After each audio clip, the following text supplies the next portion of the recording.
Teaching aptitude classes. Let's understand the nature of teaching. ఇవాళ teaching యొక్క స్వభావం గురించి తెలుసుకుందాం.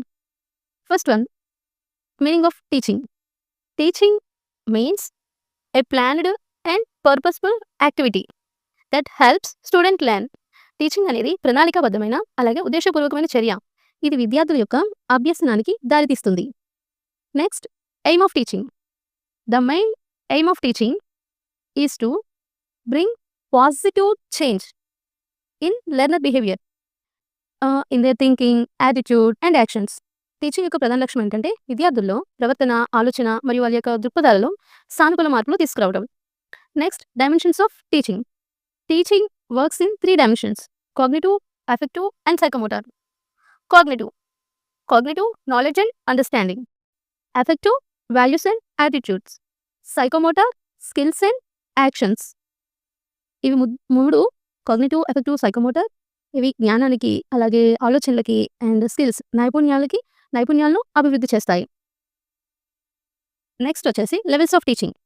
There are 3 levels of teaching: memory level, understanding level, reflective level. Memory level is for basic recall, understanding level is for reasoning and reflective level is for creative and critical thinking. ఇవి మూడు ఒక్కో దశలో విద్యార్థుల యొక్క ఆలోచన శక్తిని పెంచుతాయి. Next వచ్చేసి phases of teaching. Teaching happens in 3 phases: pre active phase, interactive phase and post active phase. Pre active planning and preparation, అంటే ఇది ముందుగా ప్రణాళిక సిద్ధం చేసుకునే టైంలో ఉండేటువంటి ఫేజ్. నెక్స్ట్ వచ్చేసి interactive phase. Interactive phase means actual classroom learning, classroom teaching and discussion. ఇది బోధన జరిగే సందర్భంలో ఉండేటువంటి phase. Next, post active phase. Evaluation and reflection. అంటే ముందుగా అంటే టీచింగ్ అయిపోయిన తర్వాత మనం మూల్యాంకనం అలాగే మళ్ళీ తిరిగి చూసుకోవడం. ఇది post active phase, last phase కిందకి వస్తుంది.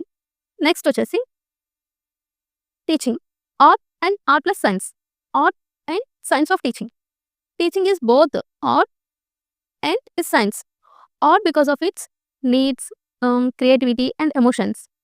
Science because of it follows methods and principles of teaching. అంటే సృజనాత్మకతో కూడిన కళ అలాగే పద్ధతులతో కూడిన విజ్ఞానం. టీచింగ్ అంటే సృజనాత్మకతో కూడిన కళ, పద్ధతులతో కూడిన విజ్ఞానం. నెక్స్ట్ వచ్చేసి role of teacher. A teacher is not just one who teachers. A great teacher inspires learning. అంటే అద్భుతమైన గురువు అంటే నేర్పించేవాడు మాత్రమే కాదు, నేర్చుకునేలా ప్రేరేపించేవాడు కూడా ఏ గ్రేట్ టీచర్. ఇలాంటి మరిన్ని వీడియోల కోసం నా ఛానల్ని సబ్స్క్రైబ్ చేయండి.